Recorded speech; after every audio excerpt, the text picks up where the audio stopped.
सोचिए, एक ऐसा जासूस जिसने अपना देश ही बेच दिया।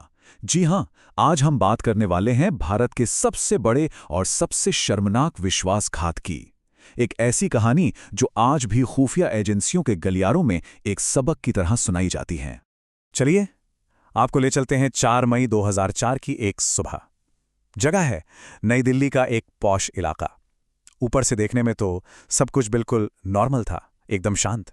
लेकिन किसी को अंदाजा नहीं था कि एक बंगले की दीवारों के पीछे देश की सुरक्षा में एक बहुत बड़ी, बहुत ही बड़ी सेंध लगने वाली थी। उसी बंगले के ठीक सामने एक फल का ठेला लगा था, पर वो फल वाला असल में फल बेचने के लिए वहां था ही नहीं। उसकी तेज नजरें तो बंगले के मेन गेट पर गड़ी हुई थीं, हर आने जाने वाले पर, हर छोटी बड़ी हरकत पर। असल में वो एक अंडरकवर एजेंट था।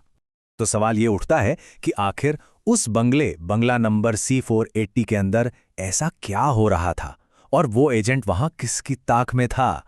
एक दिन बीता, 2 दिन, फिर 3। बंगले में कोई हलचल नहीं हुई। एजेंट को कुछ गड़बड़ लगी। उसने बहाने से गार्ड से पूछा तो पता चला कि साहब और मैम साहब तो पंजाब गए हैं। ये सुनते ही एजेंट के होश उड़ गए।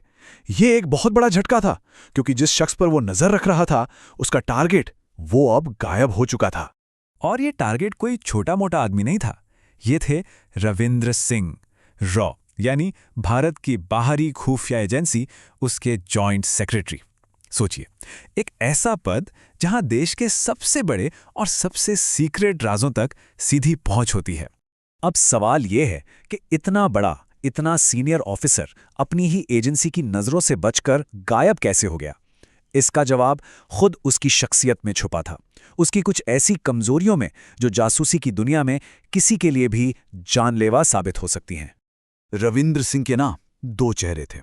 एक तरफ देखिए, क्या शानदार प्रोफाइल है। एक आर्मी लेफ्टिनेंट का बेटा, खुद इंडियन आर्मी में मेजर रहा और फिर तरक्की करते करते रॉ का जॉइंट सेक्रेटरी बन गया। लेकिन एक दूसरा चेहरा भी था। हद से ज्यादा शराब, औरतों की सोहबत और पैसों की जबरदस्त भूख। और यही कमजोरियां थीं जो उसे ले डूबी। कहते हैं उसकी सबसे बड़ी दुश्मन उसकी अपनी जुबान थी। पार्टियों में, शराब के नशे में वो अक्सर ऐसी बातें बोल जाता था जो एक इंटेलिजेंस ऑफिसर को कभी भी नहीं बोलनी चाहिए। और यही लापरवाही उसे बहुत बहुत भारी पड़ने वाली थी। और जब किसी टॉप ऑफिसर में ऐसी कमजोरियां हों, तो वो विदेशी खुफिया एजेंसीज के लिए एक, कह सकते हैं, परफेक्ट टारगेट बन जाता है। तो चलिए देखते हैं कि रविंद्र सिंह CIA के बिछाए जाल में आखिर फंसा कैसे। ये बात है तब की, जब वो हॉलैंड में पोस्टेड था। उसकी रंगीन मिजाजी, महंगी पार्टियां, ये सब CIA की नजरों में आ चुका था। और बस CIA ने अपना सबसे पुराना और सबसे कारगर हथियार इस्तेमाल किया, हनी ट्रैप। एक खूबसूरत महिला एजेंट को उसे फंसाने के काम पर लगाया गया, और हुआ भी वही। वो बहुत जल्द उसके जाल में फंस गया, और देखते ही देखते रविंद्र सिंह भारत का नहीं बल्कि अमेरिका का डबल एजेंट बन गया। लेकिन कहानी यहीं खत्म नहीं होती। कहा तो ये भी जाता है कि एक बार जब रविंद्रा को हार्ट अटैक आया, तो उसकी इमरजेंसी बाईपास सर्जरी का सारा खर्चा, जी हां, सारा खर्चा CIA ने उठाया। अब सोचिए, वो सिर्फ भावनात्मक रूप से ही नहीं बल्कि आर्थिक रूप से भी पूरी तरह उनके कर्ज के नीचे दब चुका था।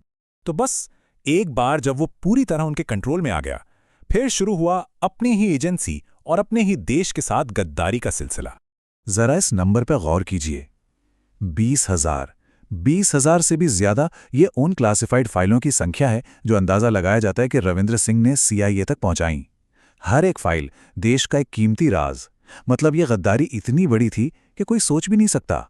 और वो ये सब करता कैसे था?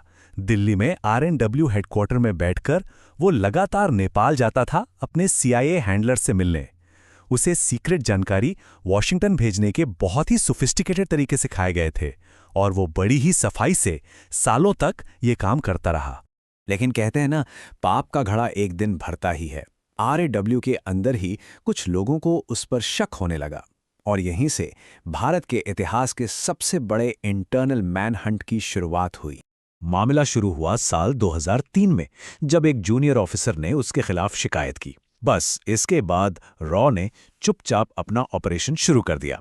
पहला कदम, रविंद्र के ऑफिस की फोटोकॉपी मशीन में एक खुफिया बग यानी सुनने वाला डिवाइस लगाया गया। फिर 20 एजेंटों की एक टीम को उसकी 24 घंटे निगरानी पर लगा दिया गया। और तो और एक दिन हेडक्वार्टर के गेट पर अचानक बैग चेक का प्लान बनाया गया। मकसद सिर्फ ये देखना था कि रविंद्र अपने बैग में ऑफिस से बाहर क्या ले जा रहा है। पूरे 3 महीने तक ड्राइवर, क्लीनर और हाँ, वही फल वाला जिसके बारे में हमने शुरू में बात की थी, इन सब के भेस में अंडरकवर एजेंट्स उसकी हर एक हरकत पर, हर एक कदम पर नजर रख रहे थे। R&W का जाल अब धीरे धीरे कसता जा रहा था। लेकिन इससे पहले कि एजेंसी का हाथ उसके गिरेबान तक पहुंचता, वो भाग निकला। और उसके बाद जो उसका अंत हुआ, वो किसी भी गद्दार के लिए एक सबक है।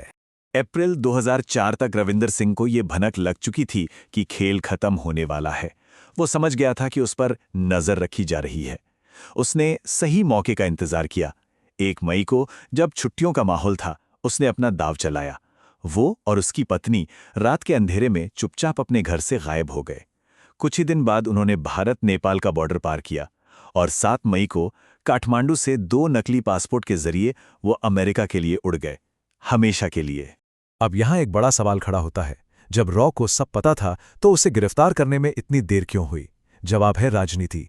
उस वक्त देश में आम चुनाव चल रहे थे और कोई भी सरकार नहीं चाहती थी कि एक टॉप जासूस की गद्दारी का इतना बड़ा स्कैंडल सामने आए। और बस इसी पॉलिटिकल कंफ्यूजन ने रविंद्र को भागने का वो कीमती वक्त दे दिया जिसकी उसे जरूरत थी।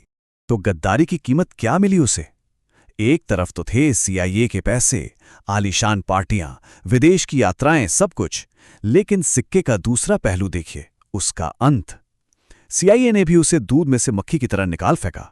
वो पाई पाई के लिए मोहताज हो गया और गुमनामी के अंधेरे में खो गया। और फिर साल 2016 में, यानी उसके भागने के लगभग 12 साल बाद, भारत को एक कोडेड मैसेज मिला। मैसेज में सिर्फ इतना था, रविंद्र सिंह अब इस दुनिया में नहीं है। मैरीलैंड, अमेरिका में एक सड़क हादसे में उसकी मौत हो गई। लेकिन सोचने वाली बात यह है कि क्या वो सच में एक एक्सीडेंट था, या फिर जासूसी की अंधेरी दुनिया में देश से गद्दारी करने की ये आखिरी और खामोश सजा थी? ये एक ऐसा सवाल है जिसका जवाब शायद कभी नहीं मिलेगा।